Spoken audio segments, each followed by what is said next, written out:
Good morning, babies. As we get closer to the 4th of July holiday, we have something incredibly important to talk about, and that is Trump's new big, beautiful bill. Now, as we all know, once he got inaugurated in January, he was going to come to the table with some new political decisions, specifically around spending, regarding inflation, etc., etc.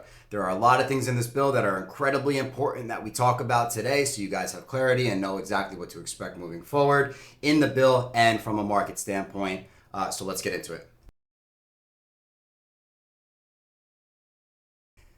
So, first and foremost, the thing that I want to talk about is debt. Okay, so we have been issuing debt like drunken sailors ever since the COVID low and well before that.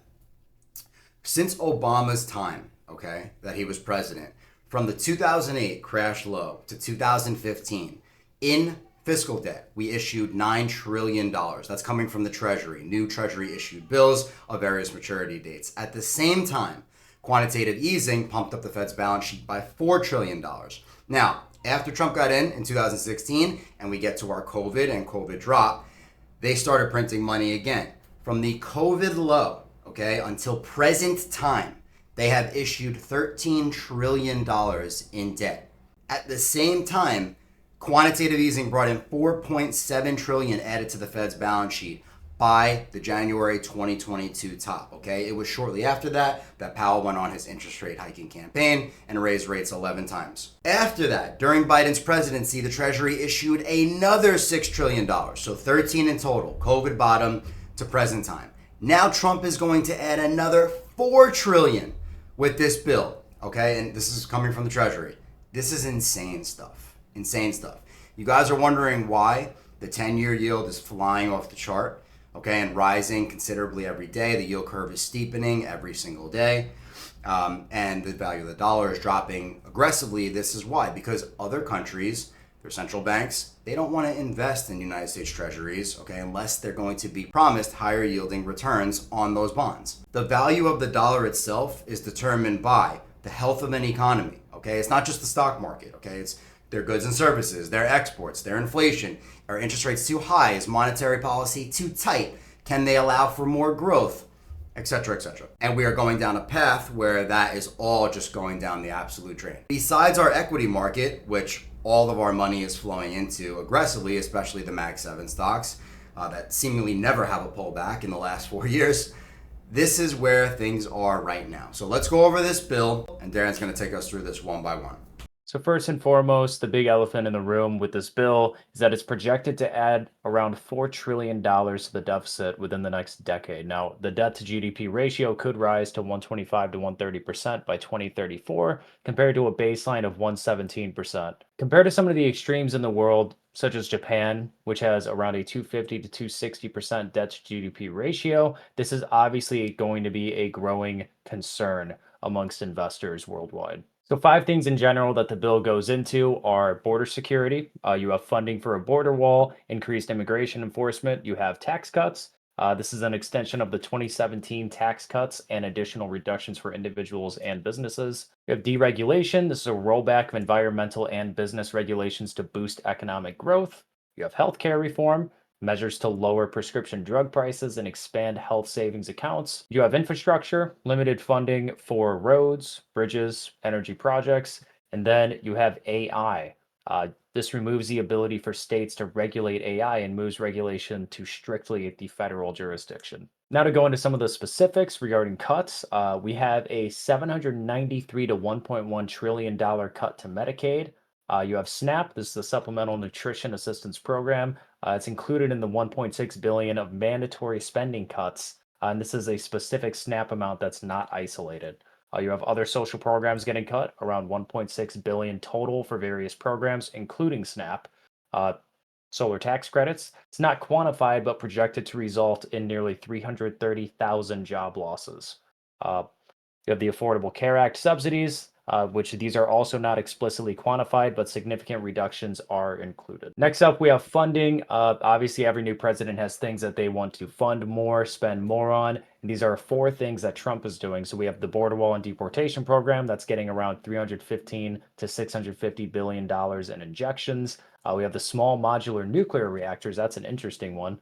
That's about 120 million. Defense spending, the amount is not specified in any available sources. Then we have a debt ceiling increase. This is, of course, adding to that deficit, right? And this is 4 trillion to accommodate new spending and tax cuts. And the craziest thing here is that the debt ceiling based off of this deficit increase is projected to hit around 40 trillion. This goes into what Nick said about the increase in yields and lowering the value of the dollar. Both nuclear energy and fossil fuels are two areas that Trump wants to have some. All right, so both nuclear energy and fossil fuels are two main areas that Trump wants to add some tax cuts to. Starting off with nuclear energy, there's going to be a production tax credit and an investment tax credit with a 10% energy community bonus for advanced nuclear projects. Now, as you guys know, the AI forefront and the demand is coming from the Mag 7. A lot of these companies like Google, Tesla, they're going to be building their own nuclear plants to meet that double demand by 2035. This includes small modular reactors, which have to be built, which Trump is adding 120 million allocated for SMR development. With fossil fuels, as you guys understand, Trump is drill baby drill. He wants to keep oil domestic. He doesn't want us to reach out to foreign countries and pay an added tax on imports, importing that oil. So he is going to be encouraging domestic oil production through policy support. Specific tax credits haven't been allocated, but you guys know that he wants everything built in the US. This is going to boost oil and gas companies, potentially lowering short-term energy costs and boosting the fossil fuel and energy production as a whole. Next up is the automotive industry. He's going to be introducing a tax deduction on interest for auto loans. This is pretty big right now because, as you guys know, the whole auto industry is getting decimated. I mean, the amount of defaults on auto loans is at an all-time high, more so than where it was in 2009. Also, with interest rates being so high, it's harder to get a loan, especially if you're in a lower middle income household. So this one's going to be big for that. Next is corporate owner and business tax cuts. Now, this is probably one of the most important parts of this bill. I want to get this very specific and straightforward. I'm going to read this straight off the data. Okay, these are all coming from the back of 2017. That bill and policies were set to expire this year. So he's continuing his 2017 bill with the corporate taxes that he already issued. 21% corporate tax rate, which keeps the lowered corporate tax rate from 35% to 21%. Okay. Small businesses, okay, pass-through deduction. This makes permanent the 20% deduction of pass-through incomes for small businesses, which is huge. The immediate expensing of capital investments, this restores bonus depreciation for equipment and factories, retroactive to 2015 through at least 2029. So you get some immediate relief on depreciation. The full expensing of R&D, this is 100% immediate deductibility of domestic R&D expenses. Again, trying to make the U.S. stronger by aiding our domestic production in any way, shape, or form. And finally, raised SALT deduction cap for business owners. Again, helping business owners domestically. This increases the state and local tax deduction limit from $10K to as much as $40K for households under $500,000 income. So in total, what this bill is actually doing is aiding the go-getters and the people that are already set up owning assets, that already, effectively rich, and helping them with all their tax deductions and their tax brackets. This will aid production incredibly and incentivize people to go out and be creative entrepreneurs in any category of the economy.